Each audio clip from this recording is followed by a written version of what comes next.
Greetings from the Shigaraki family. Before the video begins, I am grateful to the original author for granting us permission to incorporate their work into our video. I am extremely grateful. The description contains the work of the original author. We will now proceed to the video. Izuku the Indomitable by OrangeLimePurplePinkBlueandRed. Musutafu Apartment Complex, 5:30 a.m. Musutafu, slowly but surely given light by the sun as it turned to daytime as the light eventually touched his home. This home was poor to say the least, as dirt was on the walls, the wallpaper being tiered slightly, spiderwebs in every spot it could be made. Overall, it was a mess, but that didn't matter all too much to him.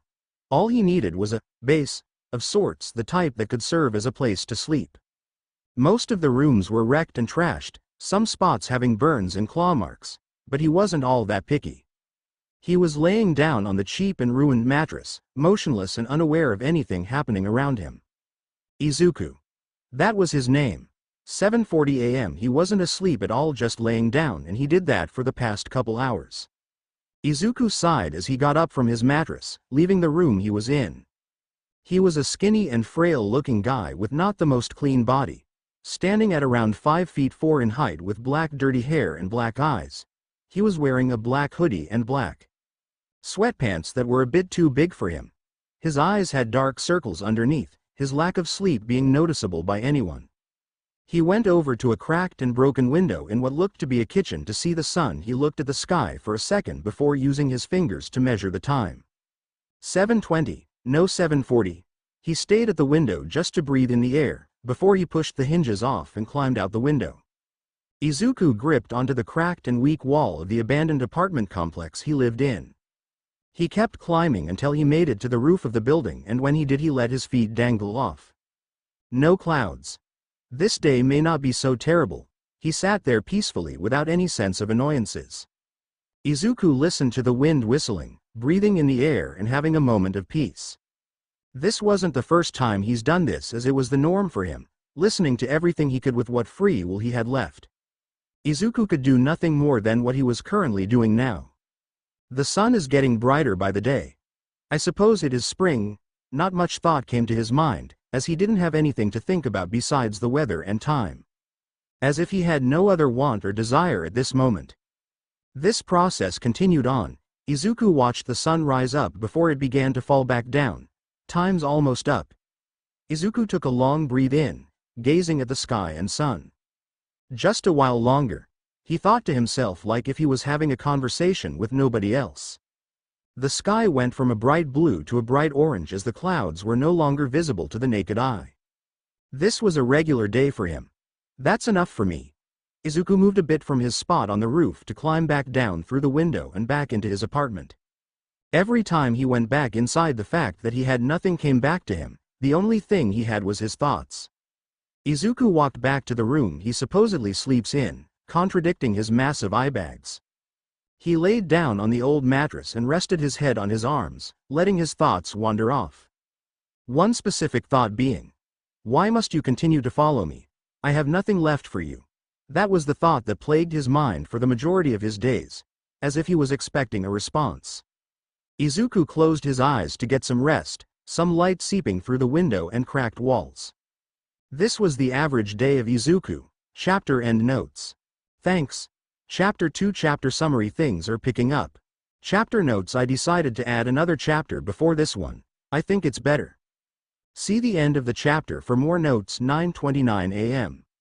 Izuku woke up from his sleep, feeling like what he always felt like: shit. This is exhausting. He got up from the mattress wearing the same black dirty clothes, seeing the interior of his home and the small swarm flies that flew around him. He left the room and went for the same broken window, climbed up the building to sit on the same exact spot he's always been. He listened to the wind again, and occasionally the sounds of flies buzzing around him that were quickly silenced. 10:11 a.m. He sat on the roof keeping himself entertained with his thoughts before a bird landed near him. It had white feathers near the edge of its wings, tail feathers and head. A white-tailed eagle. He gave a calm glance at the bird as its head tilted at him, his instincts not flaring up. You look small for a predator. Izuku's hand reached into 2 boxes that were next to him, pulling out a loaf of bread that looked to have some mold on one side. Here. The plastic was ripped off as the slices of bread left the package. Take it. I'm not hungry, bird. The white-tailed eagle waddled slowly and carefully forward. It trusts me so easily. Or is it just oblivious to the potential danger it's in? Maybe it's a pet. Sho. Come down. A voice rang out, behind Izuku and the bird, making them both turn around, seeing a woman climb up to the top of the roof. She had short violet-colored hair with 6 strands of her hair being turquoise. She was around 5 feet 3 in height and wore a white turtleneck and baggy black cargo pants. The eagle that was called Sho then waddled up to the stranger without hesitating. Sho. What have I told you about leaving Mama so quick, L? She then looked towards Izuku and stopped, making her face turn a bit red in embarrassment. Oh, why you heard that? Didn't you? She chuckled to herself a bit shyly before scooping Cho into her arms. Yes, I did. He looked back at the eagle. Is that your bird? Why yeah. Sorry if he caused issues. He's not normally like this. Oh, can you help me with something? Who are you? Answer it. That silenced her, but not for long. I'm Chiba Shinju. And you are? Izuku thought about something before answering. Sora. He lied. All right then, Sora. What are you doing up here? She pronounced Sora in an odd way. Doesn't matter. What are you doing here? If you're just here to fetch your pet, then leave. Rude. But I got to ask something. She thought about the question before asking. Do you know where Tori Street is? I don't have my phone on me and I got a bit lost. She replied sheepishly at that last comment, while gently scratching Chow's back. You got lost. She blinked as she stopped petting her bird. Yeah, with a bird. Why yeah. She blinked again. That can fly. Izuku tried to remind her of her own situation, being lost with a bird that you were friends with. Oh. Her face was a bit flushed. I get it now. But Cho isn't the most helpful with directions. She tried to excuse herself. Great.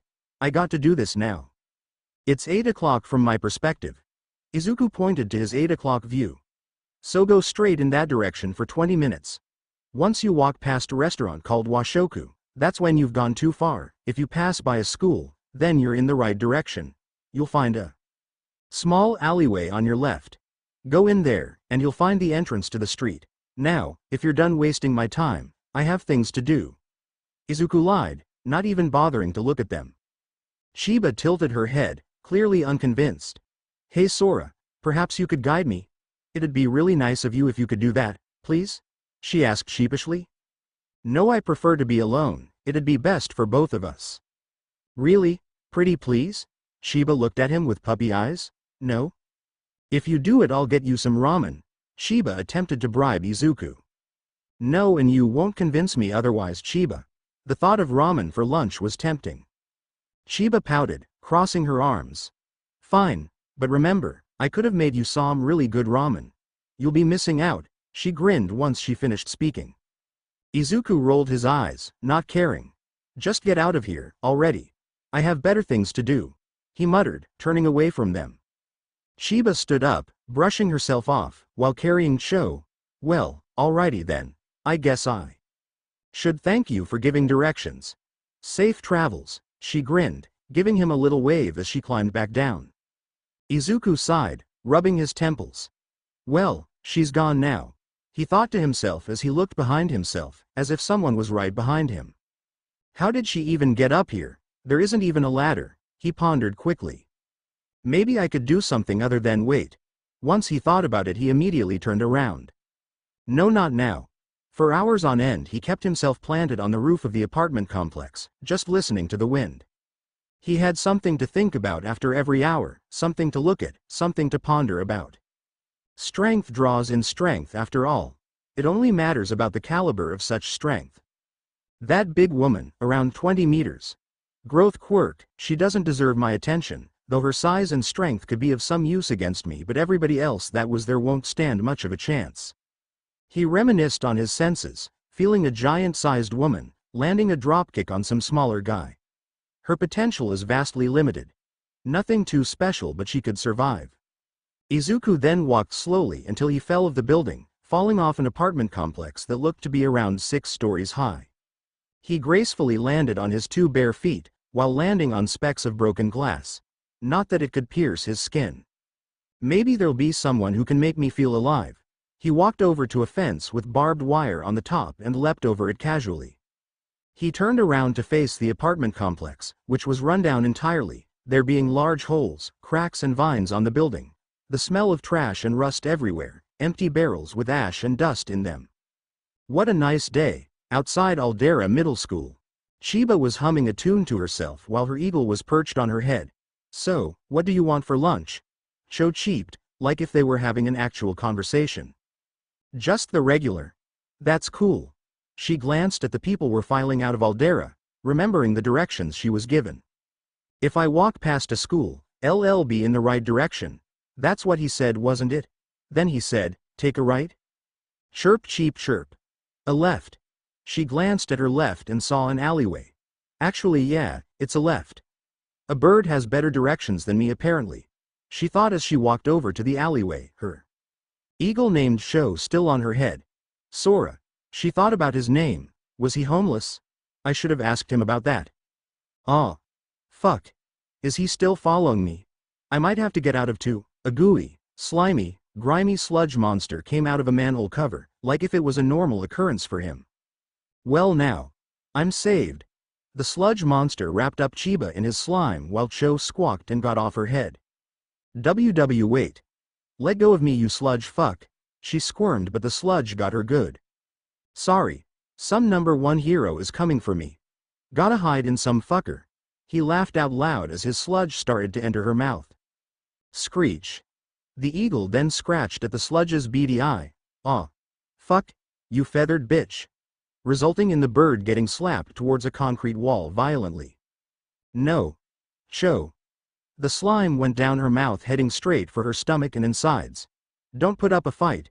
Makes it less painful for you and easier for me. Win-win. The sludge then stopped going down her throat, as they both froze. Why can't I move? He was then ripped away from Chiba, the slime leaving her throat and body, as he was manhandled. So, first one of the day. Izuku's hands were having a sort of interesting grip on the sludge villain, his black dirty hair flowing gently. Chiba landed on the floor, coughing up and gagging on whatever sludge remained inside of her, as she took a look at her savior. Sora. Let me go you. Shit. He yelled to let go, but gasped once he felt his sludge begin to disappear. Burn. Izuku's hands started to slightly glow a red-orangish shade, as the sludge that was right on his hands started to disappear. No. Let go you. Fucking, ah. He felt his entire body start to disappear, the slime falling off his main body and evaporating before the main body also disappeared. Sigh. He breathed in and out, at the interesting display he demonstrated and how disappointing it was. What a waste. Pathetic. You should be grateful that you hooked my attention over to weak trash like you. Killing you would be an act of mercy. He saw a dozen purses that were inside the sludge liquid on the concrete floor and picked it up. Just a thief. You would have gotten away if I wasn't so bored, but these purses and wallets aren't worth anything. Pitiful. Clank. The manhole cover was sent right into the air, so high up it was barely visible. So, what's managed to stop you from running away? Are you ready to face me? A loud and confident voice came from the manhole cover. A big muscular man came out of it, wearing a white t-shirt, green military-type trousers, big boots, and a large toothy smile on his face. All Might. All Might took a glance at Chiba and Sho, his smile widening for a reason. It's fine now. Why? Because I am here.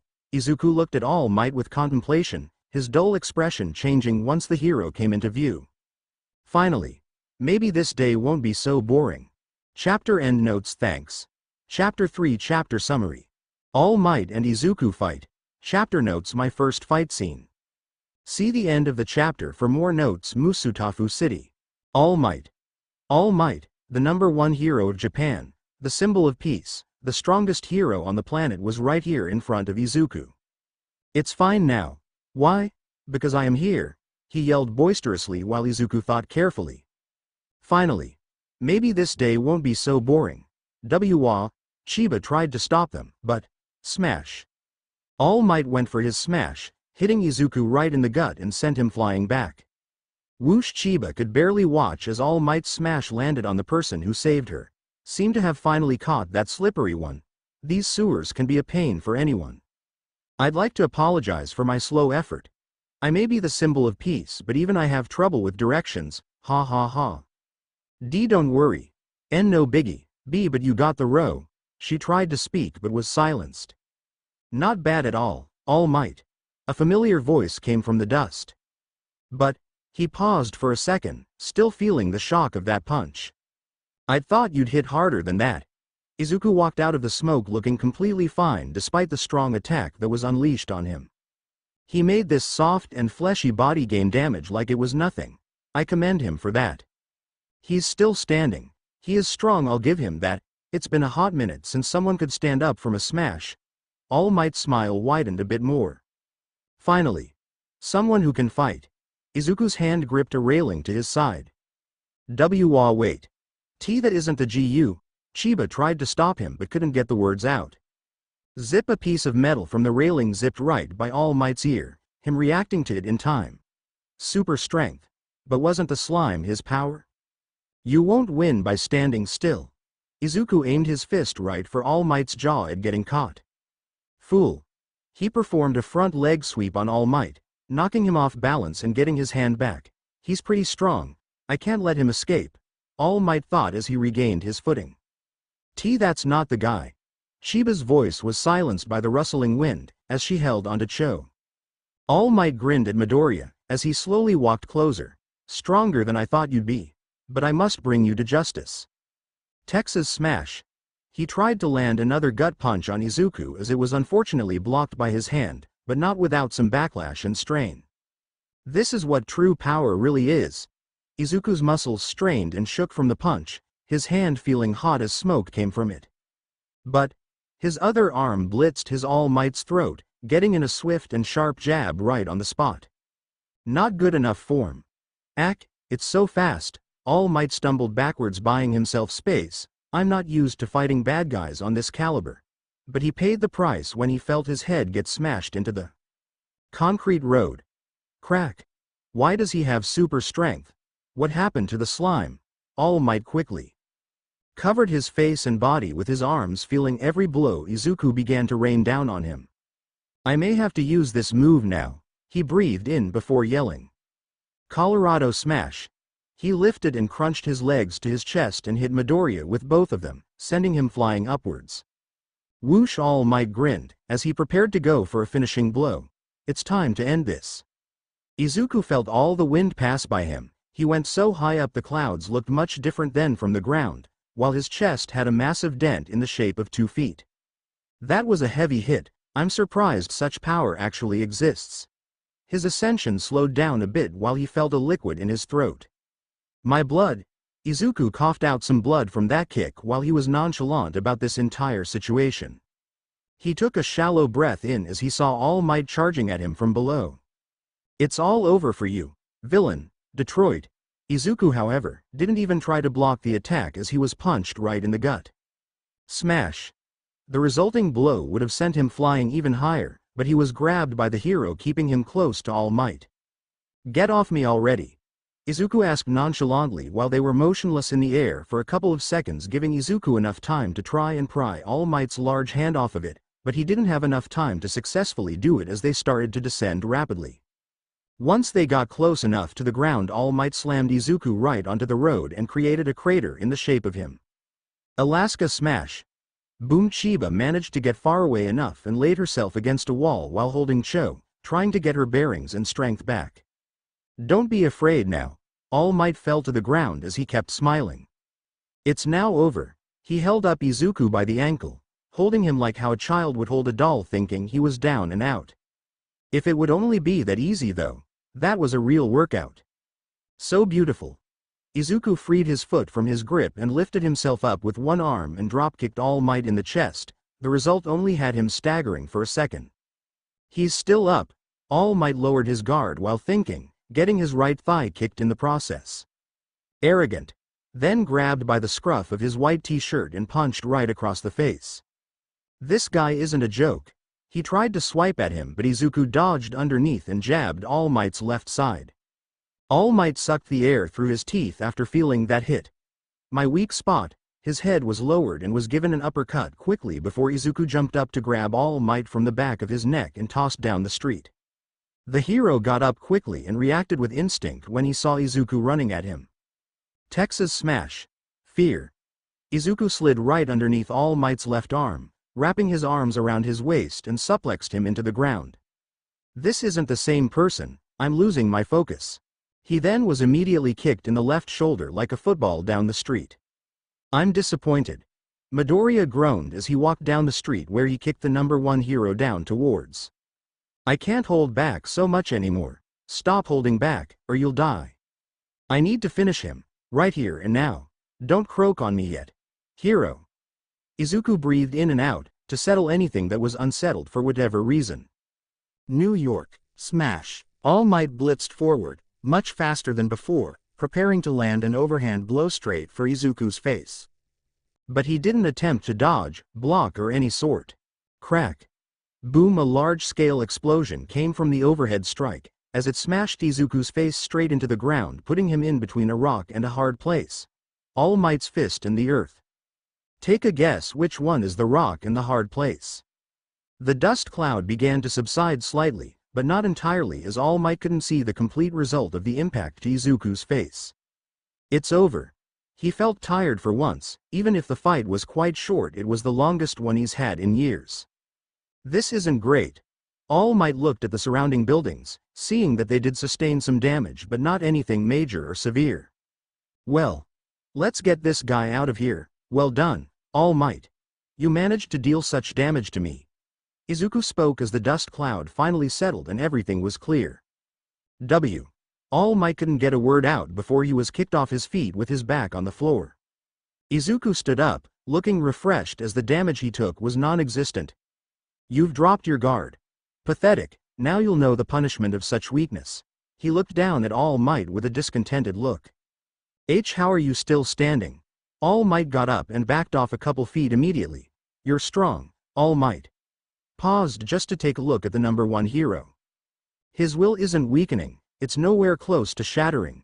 Izuku gained an involuntary idea after that very thought. Let's make a deal. You let me go this one time, and the fighting stops. What do you mean by that now? I can't just let you go, the hero retorted. For this one time, I said. Izuku put his arms behind his back as he corrected the hero. And I never meant to enact in such violence. All Might had something to say to that. It's my duty as a hero to stop anyone who wishes to enact harm. He sighed once he heard that cliché line.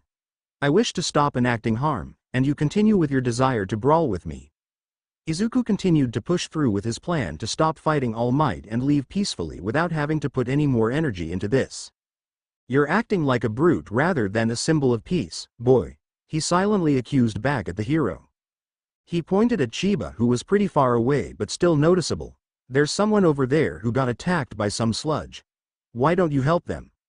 All Might hesitated on this, his smile slightly shaky before he made up his mind on this. Fine. You get to run. But once I'm done I'll make sure to throw you away. He turned away from Izuku and went straight to Chiba. Good. The black-haired boy slowly walked away, the sound of a siren being heard. Just in time. I still have to stay silent for now. Despite his plan going all right, he didn't show any positive emotion. Soon enough Izuku was long gone a couple seconds afterwards. All Might quickly went over to Chiba with his super speed and put on his facade. Ha ha ha, I hope I didn't worry you with what was happening with that fellow.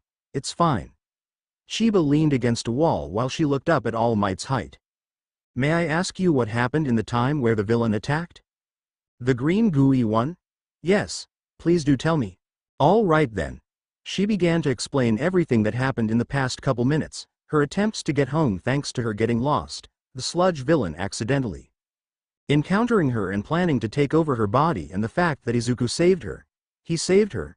But why? He felt confused after hearing her side of the story. Might you tell me where the villain is? The one that attacked you first? I can't really answer that. She paused for a moment to try and explain what happened. He kind of just disappeared. Disappeared? He was grabbed by the other one and just disappeared? I don't real know, I couldn't really see. Well, thanks for letting me know. Authorities will be here soon to investigate and I've got to get out of here. The smoke on All Might became more prominent.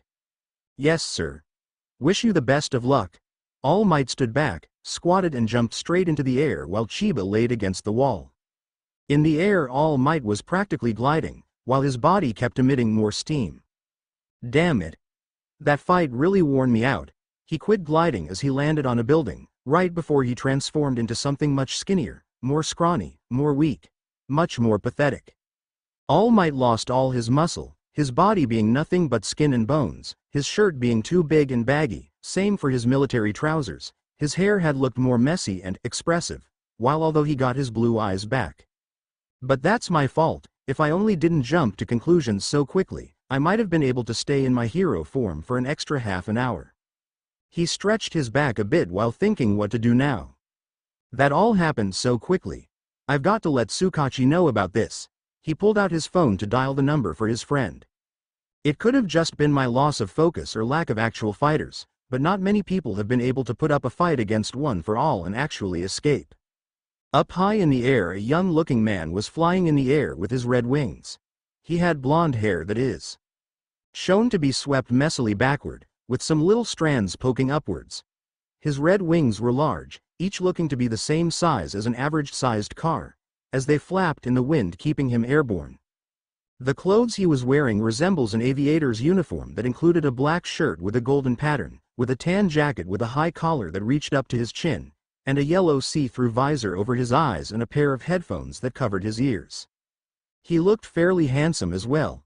He watched the entire fight happen between All Might and Izuku. While he couldn't confirm or deny that Izuku was a villain, he knew he would be trouble in some shape or form if he remained to stand on his own side. That isn't good. Hawks ignored the actual fight and focused on the fact that someone was able to survive against All Might and actually escape. I've got to tell her about this.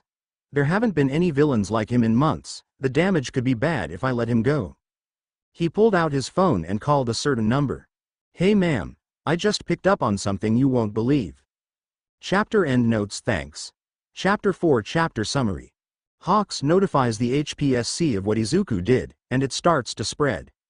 Chapter notes. Chapters will not be released consistently, it's just whenever it gets done.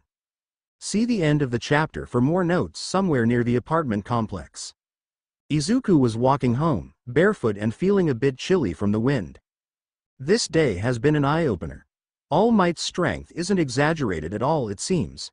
His feet slapped against the cold concrete, making the consistent sound of pitter-patter.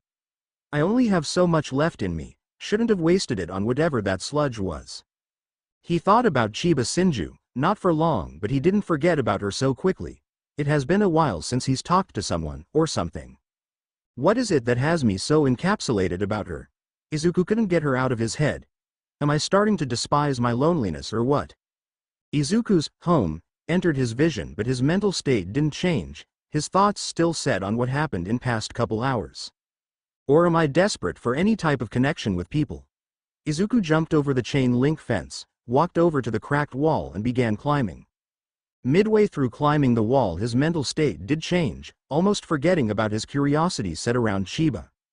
He made it to the top of the building and sat down and waited for nothing to happen. However, up in the sky right above the abandoned building, Hawks stationed himself high up far away from harm. So now I've kind of forced myself with watching the guy. Hopefully the HPSC doesn't try and take control as they usually do. He sighed in annoyance and in some hopeful manner, as he recalled the conversation with the chairman's assistant. But something bad is going to happen from this. Hawks, who watched the fight from afar, now was tasked with watching Izuku for the time being. Couple minutes ago, got to tell her about this. There haven't been any villains like him in months. The damage could be bad if I let him go. Hey ma'am. I just picked up on something you won't believe. What is it, Hawks? You managed to catch me at a undesirable time at the moment. Nothing too serious, boss. Just something you'd like to know, he replied smugly, as if he didn't just see the #1 hero of the world get beaten up a bit by some random nobody. What is it then? This better be worth my time. She sounded very impatient and irritated with Hawks. Well, on my patrol. I was flying over Musutafu, nice place, nice people, get to the point. Then All Might appeared, and started fighting some nobody. He continued to sound calm despite what happened. Then, the guy was holding his own like nothing happened. Against All Might. He put those last two words on an emphasis. Whoever was on the other side of the phone stayed silent for a while. May you repeat that? Say every last word like it's your last. My pleasure. All Might fought some guy and wasn't able to catch him. He just let him go. Hawks pronounced every word as smoothly and as emphasized as possible. How? You better not be fucking with me here, Kago. I swear to whatever god exists. I have too much on my plate this fucking instance.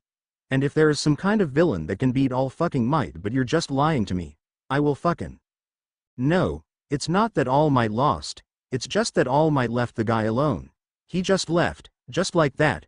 Right now I'm watching him. He's on an abandoned apartment building in Musutafu City. He's just sitting there. Just wait a minute. So you are saying that All Might abandoned his fight with a villain, and then he left without doing any other crimes besides assault? Don't ask me what his quirk is because I don't have a clue. Zip. Something flew right by Hawk's ear and his arm, piercing the phone dead on and erasing it, interrupting the call Hawks was having. The fuck? Hawks immediately reacted by instinct and tried to put some distance in between everything close to him. It looked to be a beam or laser that pierced the phone. Was that? And that brings us to this very moment in time. But something bad is gonna happen from this. He began to fly away from the area, putting more distance in between him and Izuku. Up high in the air, was a young, fairly good-looking woman, flying over the city on patrol. Her name was Hokoyama Kaori. She felt a vibration in her pocket, stopping her flight as she pulled it out and read the notification as it read. To heroes from Hero Public Safety Commission, all heroes WHO or in MUSUTAFU, report to the situation happening on street. A villain has attacked Hawks and he requires backup. The villain was last seen on the roof of an abandoned apartment building. He is very dangerous. Proceed with caution and with a steady guard. Damn it. This isn't very good now, is it? Hokoyama had medium-length brown hair with black strands that went down to her upper back and a fairly nice-sized bosom. The same could be said about her rear. She had a gentle face with sharp pupils but large brown and black ears on top of her head as her bat-like wings kept her in the air. Her outfit consisted that of a black and brown crop top with some strands of yellow on it, her arms and back being exposed to the elements while wearing a nice pair of tight cargo trousers that had the same color scheme as her crop top. She also had a pair of goggles on her forehead, pushing her longish hair back a bit. Her back and arms had a short, but fluffy-looking brown mane that wasn't as thick or as luscious as a lion's, it looking a bit prickly at first. In short, she was a pretty young heroine with bat-like appendages on her body, some tufts of hair on her arms and back. Maybe this could boost my rankings a bit. Imagine it for a second.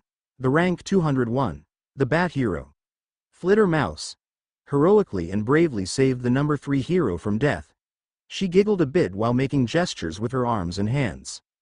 But let's be honest with myself. I'm probably sending myself to death's door by doing this. Her pupils sharpened as she saw the ruined apartment building. There it is. Hokoyama Kaori hero name. The Bat Hero. Flitter Mouse. Quirk. Bat. Hero ranking. 201. She has the appendages and abilities of a bat, giving her the ability to fly at over 100 miles per hour at maximum speed. Her nimble physique, build, low weight and clothing allows her to maximize her speed fully. She has the ability to detect low-frequency sounds and even able to pinpoint them in loud areas. This also gives her the ability to use echolocation, an ability some animals can use that uses sound to see their surroundings even without needing the use of their eyes. She also possesses a short but sharp enough pair of talons on her feet allowing her to perch or perhaps grip onto something tightly, or it just being used as a deterrent or just a rip and tear weapon. Her hands being something similar but just in her nails being sharp. The goggles on her forehead, those are her support item. Once she puts them on her eyes she can enhance her vision by almost 3 times while blocking the sunlight out of her eyes and enhancing the darkness. She calls them her Umbra specs. She mainly specializes her hero patrol at night time as her body works in a different way.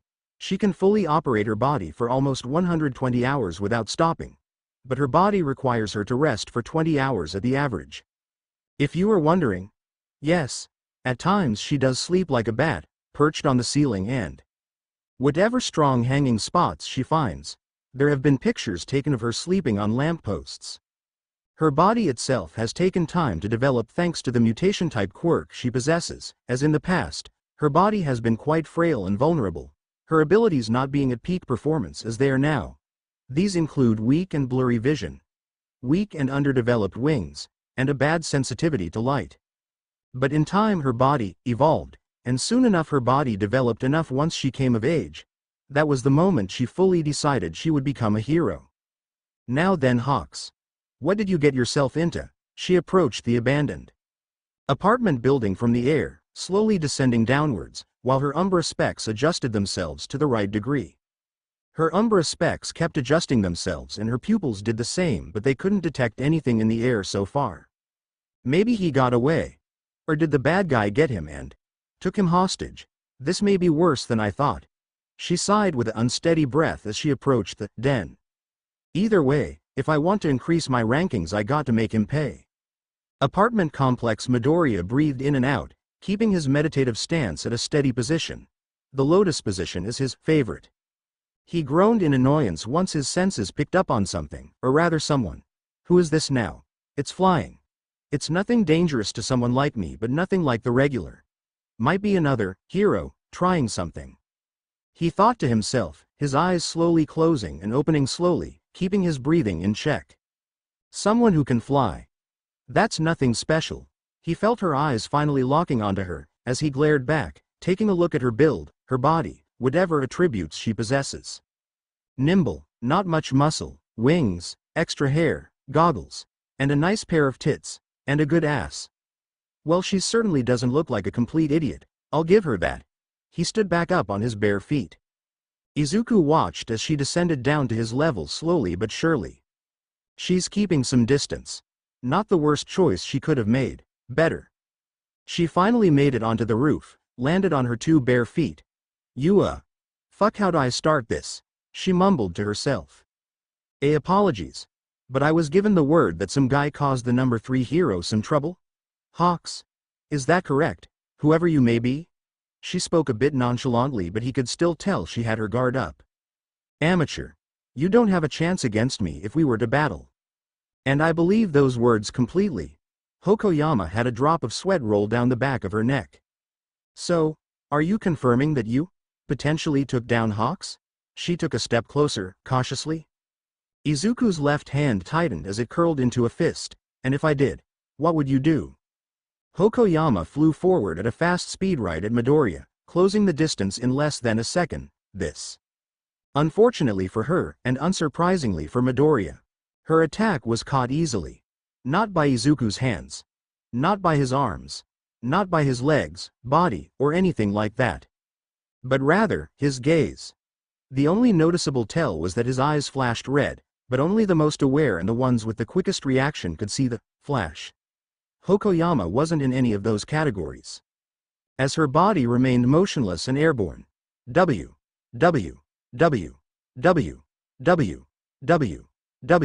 She couldn't mutter a word out of her mouth, as Midoriya's gaze won't just freeze your body, but it has the potential to shatter your will. He took a step forward, taking in the look of her eyes, her appendages, and weirdly enough, her body.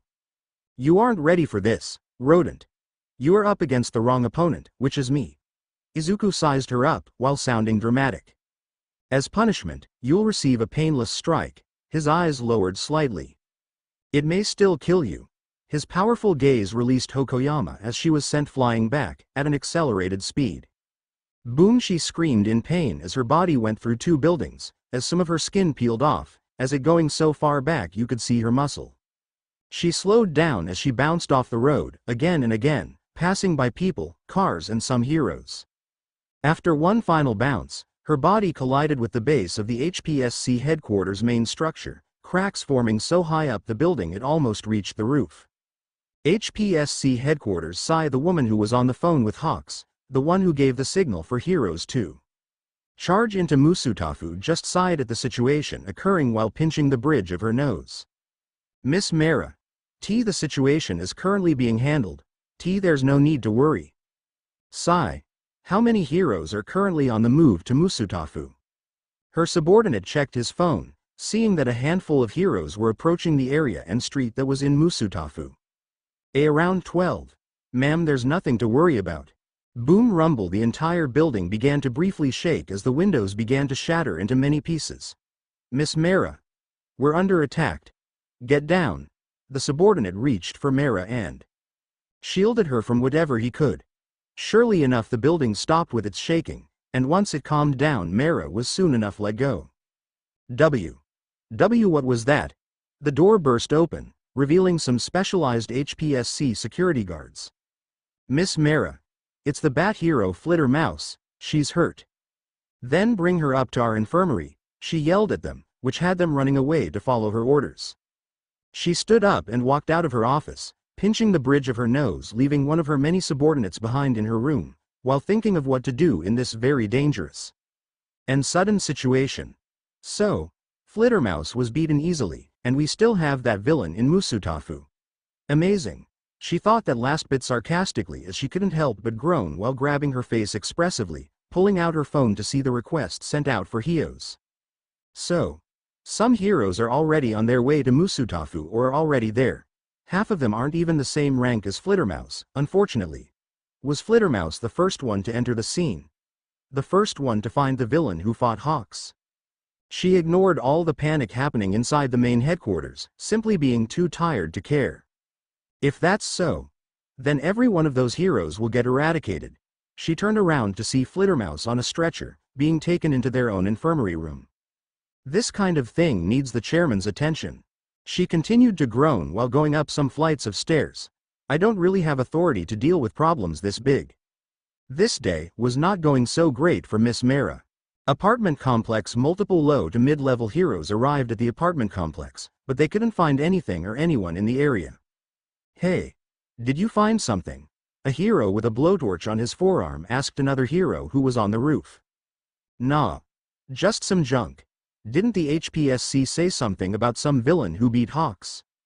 Maybe. Should we really be here? A short girl with chains around her arms said, nervously. There's a villain that beat a number 3 hero. A really fast one. And he's somewhere around here. Just waiting for us to drop our defenses. Then he'll pounce on us. You can't ignore a call like this. Hawks needs our help, and he's relying on us to save him. While the heroes had a discussion, while trying to find clues or trying to gain an idea of what happened, Midoriya was doing what that small girl said he was doing. Waiting. That girl. She has the right idea on a situation but the wrong one on the situation. You won't survive a sneak attack just because your guard is up. Against me at least. He breathed in the air while watching them from a dark corner. If I ever so wanted to, I would shred them to pieces, nothing left but a pile of trash that's been stained red. He blew some of his long black hair out of his face, before sighing. Now let's play the role of the cat, and hunt these mice. He cringed to himself when he thought of that. Sometimes I embarrass myself.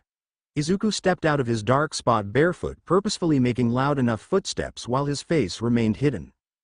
Maybe we could set up a perimeter, You. Stop right there. The hero with the blowtorch on his forearm pointing his weapon at him, as a threat. He kept walking towards them slowly. We're heroes on official business. If you don't listen, we'll be forced to attack. He kept walking towards them very slowly. This is your last chance. The blowtorch began to light up with a bluish flame. He stopped walking. Good. Now. Tell us who you are, GLAWK. The hero vomited in a split second, spit and acid leaving his stomach with tears leaving his eyes. W. F. Flamer.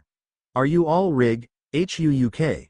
That other hero who tried to help, Flamer, soon enough was given the same treatment as his colleague, spit and acid drooling down his chin with tears pouring out his eyes.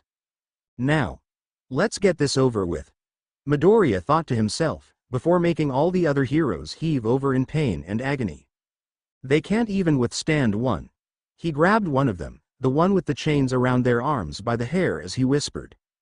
Pathetic. You call yourselves heroes. Killing all of you would be an act of mercy. He let go of her hair, but not before front kicking her in the abdomen, firing her into all the other heroes and effectively every last one in an instant. Izuku groaned in disappointment once he saw all their bodies piled up against a cracked building. He never intended to be fighting heroes. But not everything goes perfectly, and some of us just have to go with it. He put his left hand into his hoodie pocket while twirling his black hair with his right. Midoriya had definitely put a target on his back for doing this, and someone is going to get hurt. And it won't be him. Chapter end notes. Thanks. Chapter 5 Chapter Summary. The chairman of the HPSC is notified of Izuku, as he plans his next move. Chapter notes might have some mistakes that I cannot see right now. See the end of the chapter for more notes. HPSC headquarters. Fuck my life. Miss Mera only groaned in exasperation while twiddling her fingers together in some odd, soothing manner. Assistant of the head chairman in the entire Hero Public Safety Commission, and I'm stuck handling these kind of problems. She stopped with the twiddling as she tapped her foot in front of a large set of double doors. She took a deep breath in as she knocked on the door, while the chairman gets to rest his feet on a fancy pillow. She thought to herself while opening the doors herself to the chairman's fingers were clasped together. Yes, Miss Mera. What's the situation, sir? It's one of our current and bigger situations in all of Joppa. If this is about Flittermouse, then I'm not concerned. She's only rank 201. He replied with a slight snarky tone. Gee. That isn't what I was planning to just send whatever heroes you can to capture and avenge Flittermouse. You talking to me was not necessary, nothing more than a waste of my time. He sighed in annoyance at Mera's words. Just hold up a minute. The chairman snapped his fingers silencing her. So, leave. Flittermouse was defeated not just by some random wannabe villain, but a dangerous one. Hawks might be in danger this instant as far as I know. She spoke up and raised her voice against the chairman. May I remind you that you were the one who took Hawks into our program and turning him into the number 3 hero he is today. If he dies because of your misjudgment, then I must request you step down as the chairman. Mera spoke out all her thoughts, problems and occurrences happening this very moment, while the chairman sighed a bit in even more annoyance. Hawks as one of our agents isn't perfect, but I believe he'll be fine. If this enemy is so deadly as you say, then he'll be heading back to inform us of his strength. And if it's too much for him, All Might will have to deal with him. Mera sighed when she heard of All Might, as she mentally prepared herself for the bad news. That's the thing. All Might encountered him and wasn't able to capture him. The chairman remained silent. Mera remained silent as well. May you repeat yourself?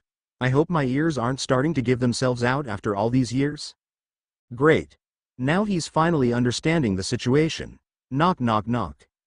Mind if I interrupt your nervous breakdown? Hawks knocked on the door with a smile, looking completely fine despite the situation he was just in. Hawks. Where have you been? I'll act as your witness about the whole situation you're talking about right now. If you mind, that is. He laughed light-heartedly after speaking over Miss Mera, even though she knew she had to say some more things. She took a deep breath to recollect her thoughts and spoke with professionalism in her words. I assure you this isn't a joke. If you wish for further proof, ask Hawks. Hawks followed up with her words with an explanation of what he saw. Yeah, I was there when All Might fought him. He was at a disadvantage as he was outmaneuvered and overwhelmed by the guy's skills.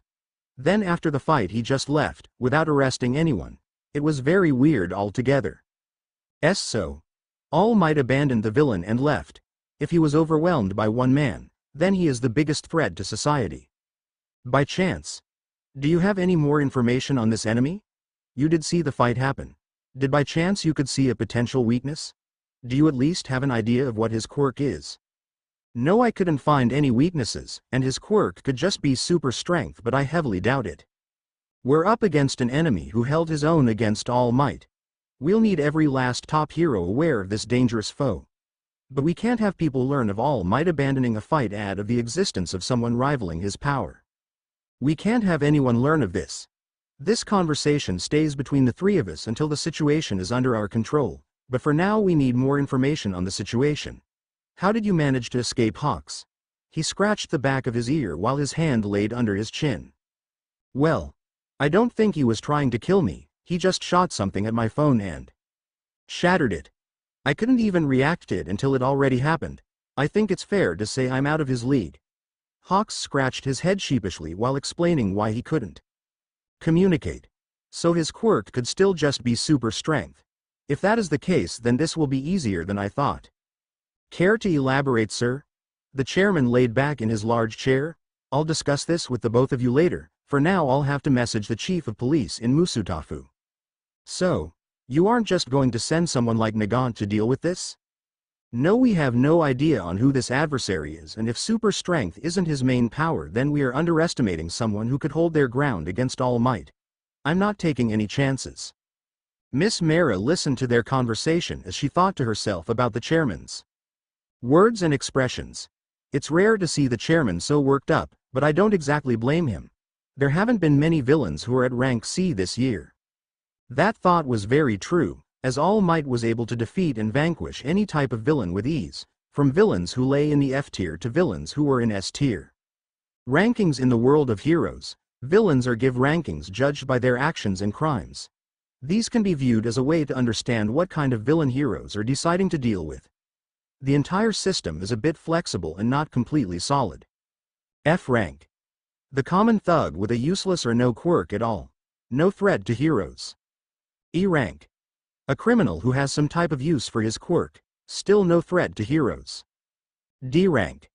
This is the level of which villains are made, as almost every D rank uses their quirk for villainy.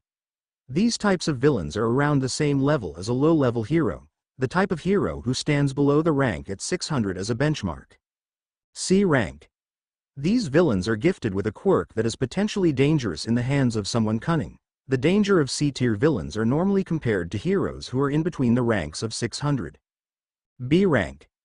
Villains who are now considered dangerous, with a quirk that is a lethal weapon in possession of someone with the intent to kill.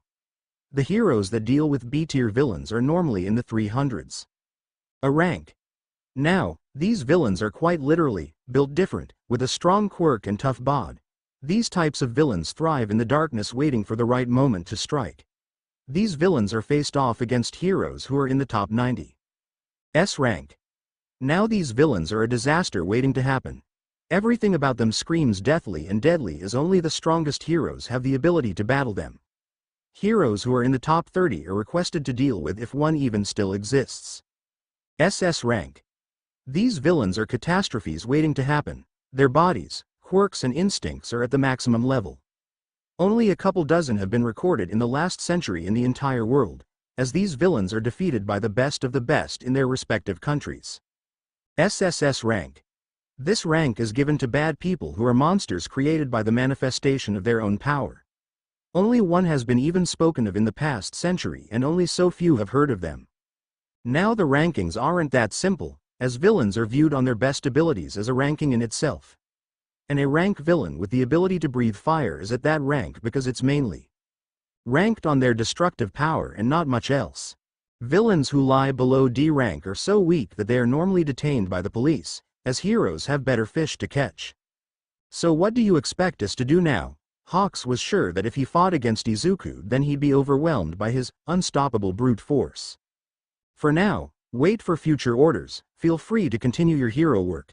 But whatever you do not face off against him just yet. Mara sighed.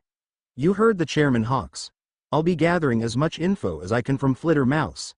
If she doesn't die, that is. Got it, ma'am. In the air, All Might in due time transformed from his skinny bony look into his hero form as the wind swept past his hair. This day has certainly been eventful. All Might took a look at the sky while he thought about everything that happened. Especially that little fight he had with Izuku. But whoever that was certainly put a fight. I never knew that anyone was that powerful, at least in Japan. BBBZZZZZZZZZ. His thoughts stopped once he felt his phone buzz as he dropped onto a building. Who could this be? He wondered before looking at the notification he got. An email from the chairman? He opened the email he got and read it as it said. To you, All Might, this is the chairman of the Hero Public Safety Commission. I request your presence at HQ as soon as possible. Finish whatever work you have and come here. There is a potential threat to not just the people but to Hero Society. We have to discuss about this, All Might. This is extremely important. From Chairman of the HPSC. A threat to society? All Might thought quickly but changed his attitude a bit after thinking for a bit. He may just be exaggerating, but I can't just refuse this. It could potentially be something threatening not just for me. He powered himself up as he leapt up into the sky, flying towards the HPSC's headquarters. But still, what will have him so worked up for all of this? Apartment complex. Izuku sat on the roof of the apartment complex as he watched the bodies of heroes that he beat lay on the ground motionless tens of meters away. They still haven't gotten up.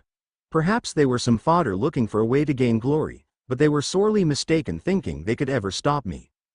He continued to watch the bodies that still weren't moving. All Might at least gave more of a fight than these insects.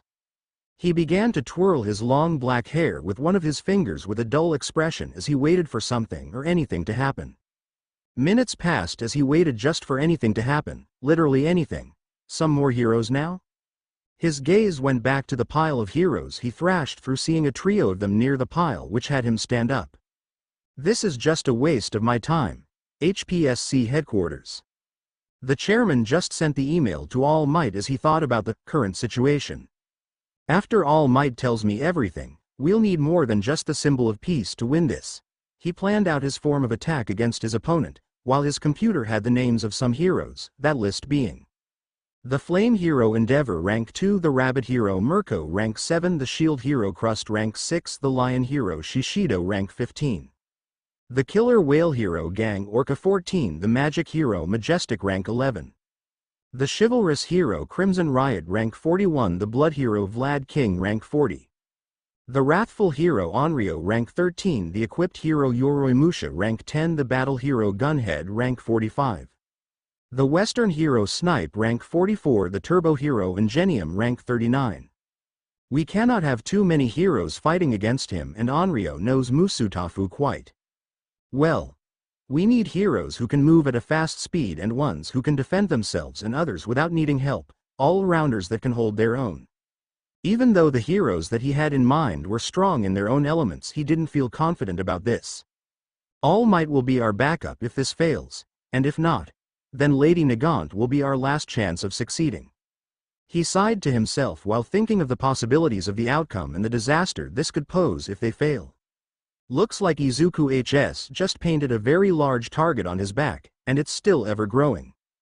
Chapter Endnotes. Thanks. Chapter 6. Chapter Summary.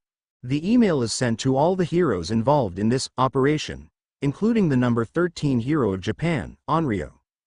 Chapter notes continuing right after Chapter 5. See the end of the chapter for more notes. The chairman just sent the email to All Might as he thought about the current situation. After All Might tells me everything, we'll need more than just the symbol of peace to win this. He planned out his form of attack against his opponent, while his computer had the names of some heroes, that list being the Flame Hero Endeavor rank 2, the Rabbit Hero Mirko rank 7, the Ninja Hero Edgeshot rank 5, the Shield Hero Crust rank 6, the Lion Hero Shishido rank 15. The Killer Whale Hero Gang Orca 14, the Magic Hero Majestic rank 11, the Blood Hero Vlad King rank 40. The Chivalrous Hero Crimson Riot rank 41, the Wrathful Hero Onryo rank 13. The Equipped Hero Yoroi Musha rank 10, the Battle Hero Gunhead rank 45. The Western Hero Snipe rank 44, the Turbo Hero Ingenium rank 39. We cannot have too many heroes fighting against him, and Onryo knows Musutafu quite well. We need heroes who can move at a fast speed and ones who can defend themselves and others without needing help. The heroes that he had in mind were strong in their own elements, which had him confident in this operation succeeding. A lingering feeling of doubt stayed within him. All Might will be our backup if this fails, and if not, then Lady Nagant will be our last chance of succeeding. He sighed to himself while thinking of the possibilities of the outcome and the disaster this could pose if they fail. Looks like Izuku has just painted a very large target on his back, and it's still ever growing. Knock knock knock. Come in, he yelled out loud. The double door opened for him to see All Might standing there with his grin. Hello there, Chairman. What seems to be the issue? I simply asked you for questions about a certain challenge you faced. He glared at him calmly but with a hidden underside of worry. Challenge? I hope that you aren't starting to lose faith in the symbol of peace now? Ha ha ha, He laughed boisterously like always. I'm serious, All Might. Answer these questions and you'll be free from all questions. All right then, Chairman. Now answer away. What were you doing in Musutafu? Give me every last detail. Oh, Musutafu. All right then. I don't have the greatest memory, but I'll try and answer. Hurry up and get to the point. I don't have all day. After those words came out of his mouth, All Might thought about everything that had happened. Well, once I made it to Musutafu, there wasn't much going on, until a villain who was covered in a gooey, green, sludge-like thing was running away stealing purses. Okay. Nothing what I'm looking for. I began chasing after him, but the slippery guy made it into the sewers. It threw me off track, so he probably could have gotten away if it wasn't for some stranger. Stranger? Maybe this is who we're looking for. I did manage to find the villain, but he was nothing but a pile of gray when I found him with the uncanny guy standing over him. This piqued the chairman's curiosity. Who was this stranger? I don't know, Chairman. He didn't look too old. He had long black hair wearing black clothes. He looked a bit pale as well. Might be a bit young, long hair, black clothes, pale. He doesn't look like anyone normal, at least. What happened then? How did you react? I mistook him for the sludge villain, so I attacked first, though he was able to hold his own. Actually had me worried for a second. Hold his own. The chairman's expression was unreadable, it being dull as he emphasized those exact words in his mind. What do you mean by that? Hold his own, he stuttered in a regular tone. If you wish for me to explain it, be my guest. His quirk was something incredible. I need to work out some more. It's been a hot minute since I had a good fight. Just hold on. I may be getting rusty after all these years of constant and consistent hero work. I only feel bad for the bystander that had to watch it happen, and her pet bird. Maybe the only thing I regret from that fight. Bystander? Pet bird? Stop for a Seiko? Ha ha ha ha. Imagine if someone like that was a hero. Maybe he'll be entering UA this year? Be quiet. The chairman's loud voice silenced All Might's boisterous voice. Answer the question immediately. How did someone manage to overwhelm you in that fight? What or who were you talking about with the bystander, the pet bird, everything? Explain yourself now. The chairman needed answers on what happened as he looked out the window, watching the sun beginning to set as the sky began to turn a yellowish shade. Oh, apologies, sir. This was what I was worried about. In truth, All Might tried to avoid and finish this conversation as quickly as he could. I don't know who it was, or who they were. I don't have a clue what his quirk is, my only guess being super strength. The bystander I mentioned before had short brown hair, and looked young. I do not know what species the bird was, but it was gray and big. He summarized everything that had happened in his recent fight to memory. Anything else you have to tell me? No, sir, that's everything. The chairman looked out the window another time, taking in the view. We are going to stay here for a while longer, so you explain everything. We'll need your help for this one. What do you mean by that now, Chairman? We are going to solve this problem. He walked over to his computer and sent a quick and short email to all the heroes that were on his list, by arresting him. Arrest? You're not serious about this now? I won't be sending him to jail as soon as we catch him. We are going to arrest him and have him answer some questions. This will allow me to decipher if he's a true threat or not. If he resists, then that will give more evidence and reason to send him away. The chairman's idea would be to surround the area that Izuku resided in and pinpoint his location, while having the police arrive to arrest him for questions. If he refuses, he'll be charged for resisting the police, be attacked and overwhelmed by all the heroes, while the SWAT van on standby will come by and pick Izuku up once the fight is over. After that, he'll be questioned in private by the HPSC about his crimes and acts of violence, then thrown in jail. Overall, the plan was foolproof enough. What reason do you have for arresting him? Earlier today, he disrupted a call that was occurring with Miss Mera and Hawks. We sent out an email to all heroes near Musutafu. One of the heroes was incapacitated. The bat hero Flittermouse, rank 201, is currently in our infirmary. The chairman let out a shallow breath as he continued on. There is a likely chance the other heroes arriving at Musutafu have lost against him. If we take our time with this, he may escape from us. He walked over to his chair and sat back down. I'm warning you now, All Might. If you ever see him again, I advise you take him down with efficiency and brute force. If he managed to endanger Hawks and hurt multiple heroes, then I cannot show mercy to him. All Might thought to himself, making up his mind on the potential fight ahead of him. I understand, sir. If I ever encounter him again, I will take him into custody. Good, we'll need your strength for the future, All Might. You are dismissed now. I'll keep you in touch on the action ahead of us. All Might left the office just in time as the same smoke that deformed him came out of his body once again. Now, if everything goes right, he accepts my proposition and my suspicions are correct, I'll have everything I'll ever need for the HPSC. He looked at the email he sent to all the heroes, a smirk playing on his lips. I'll have someone who has the strength of All Might under my thumb. The Endeavor Agency was the main base of operations for the Flame Hero Endeavor, #2 hero of Japan. The entire agency is an expensive and fancy skyscraper with a stylistic flaming E on the front of it for Endeavor. Everyone. The chairman of the HPSC has requested my presence. Endeavor came out of his office to alert all his sidekicks and subordinates. Sir, handle all the villains yourself. He walked out of the main room as he thought about the emails sent to him.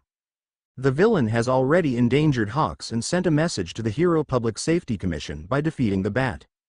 Bringing me into this is nothing but a waste. Defeating a weak hero is all he did. His temper rose up a bit, the HPSC needing his help after a villain defeated a weak hero who was at the rank of a B rank. This better be worth my time.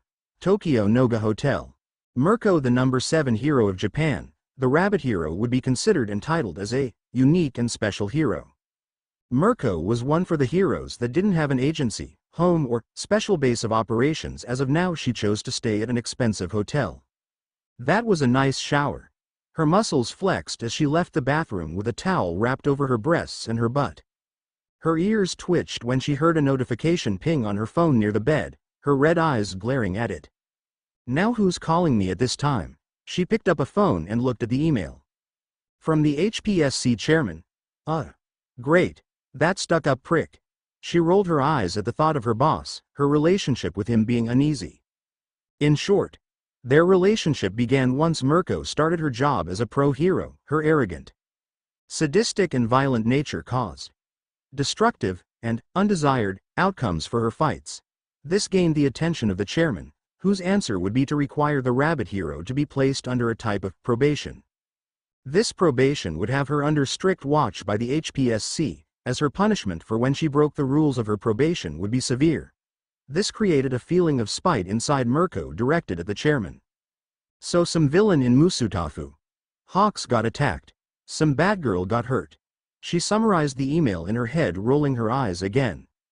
Does that asshat really need me for some B-rank villain loser? She groaned in exasperation, laying down on the hotel bed, annoyed at the email's request. At least I'll get to beat the crap out the freak. She found some positivity in beating Izuku Black and Blue, it being the few times she can let loose. Esuha City Edgeshot, the #5 hero of Japan, the ninja hero, was a calm, neutral and nonchalant hero. Being a ninja-themed hero required him to be precise, calm, careful and sharp. He sat on top of the edge of a building listening and watching the fluorescent lights, screens and billboards. He heard footsteps behind him but still remained calm as they came closer and closer to his spot. The attacker had a black hood over their face that went all the way down to their chin, with a black light-looking combat suit with a kimono underneath it. Edgeshot took a deep breath before grabbing the wrist of whoever was behind him, twisting it. Fuck. The attacker squeaked in pain before feeling their arm get pinned behind their back and face slammed on the roof. Your movement is still audible. Anyone could hear your footsteps if they put a single ounce of concentration to it. YSSCA. The so-thought attacker had their hood pulled back to reveal a young-looking boy with black hair put into a messy, unkempt ponytail, with golden eyes. His appearance could be considered to be cute. If you want to sound silent, you can't just silence your body, you must silence your soul. Now. Edgeshot let go of the boy and returned to his position. You understood, sir. The boy stood up, looking visibly conflicted and tired. Why are you here now, Katayama? Oh. It's a message, from the HPSC. You know that you don't carry a phone with you, so I kind of had to find you myself. I know that, I did that on purpose for your practice. Now what is it the HPSC requested of someone like me? Make it quick and plain now. Why yes sir. A villain was found in Musutafu as it assumingly threatened Hawks and the HPSC while heavily injuring a hero. There was a signal for heroes nearby to go fight him, but it's unlikely they have succeeded at all sir. In Musutafu, Onryo could handle him with not much difficulty, but if they have requested for me there is something I don't know about this situation.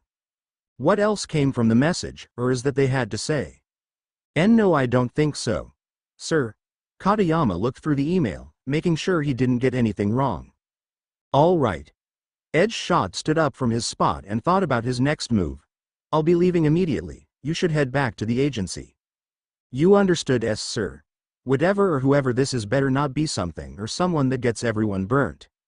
Naruhata City Crust, the rank 6 shield hero is a bold, loud and forward hero, thanks to him being inspired by the number 1 hero All Might. Woohoo! Way to go Crust. That's the shield hero for you. Cheers reached the entire street as the shield hero Crust stood in front of the aftermath of his fight. A pile of thugs wearing ski masks laid on top of each other unconsciously with a large werewolf lizard-looking mutant on the bottom of them all. That's how I roll everyone. Ha ha ha ha. I love this too much, Crust. Laughed boisterously while tears of joy left his eyes, proudly. YYYEAHHHHH. Ping, a soft vibration was felt in Crust's right pocket in his hero outfit that gained his attention from the crowd. I must leave now.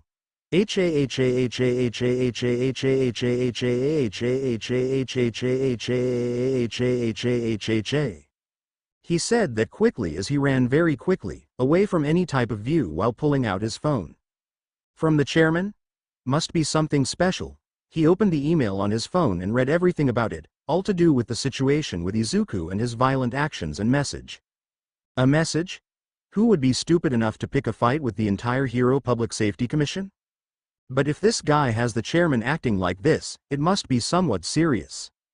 The Lion Hero Agency Shishido, the rank 15 hero of Japan, a loud, aggressive, slightly merciless, slightly sadistic, is the Lion Hero. Ah! The Lion Hero screamed out loud, unaware of anything else around him, letting out all his rage, energy and emotions. The walls were covered with soundproofing panels and soundproofing foam, layers of them stacked onto one another to dilute the loud screams of Shishido. Sir? The door to the room opened as a young woman with short black hair walked in.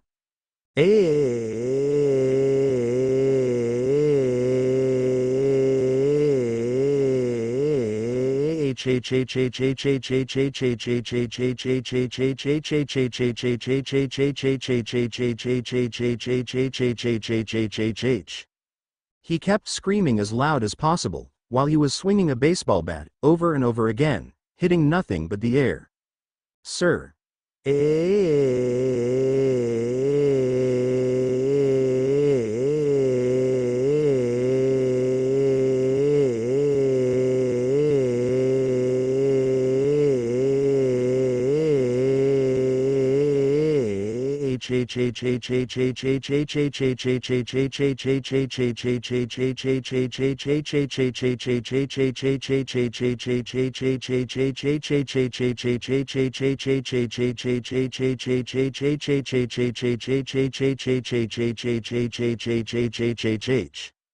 Sir.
Sir.